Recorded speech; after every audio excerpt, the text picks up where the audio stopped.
முன்னாள் பிரதமர் இஸ்மாயில் ஜப்ரி மீண்டும் விசாரணைக்கு அழைக்கப்படுவார். தன்ஸ்ரீ அசாம் பாக்கி விளக்கம்.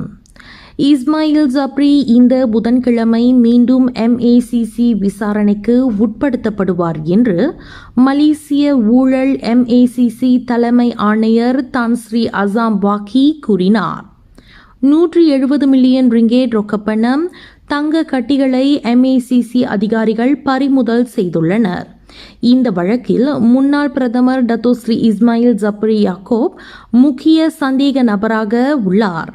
இதன் அடிப்படையில் நாளை மறுநாள் மீண்டும் அவர் விசாரணைக்கு அழைக்கப்படவுள்ளார்.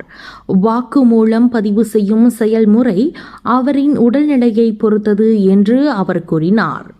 கடந்த பிப்ரவரி 22 அன்று இஸ்மாயில் ஜப்ரி மயக்கம் அடைந்து சுயநினைவை இழந்ததாக கூறப்பட்டதை அடுத்து ஒரு தனியார் மருத்துவமனையில் சிகிச்சைக்கு அனுமதிக்கப்பட்டார்.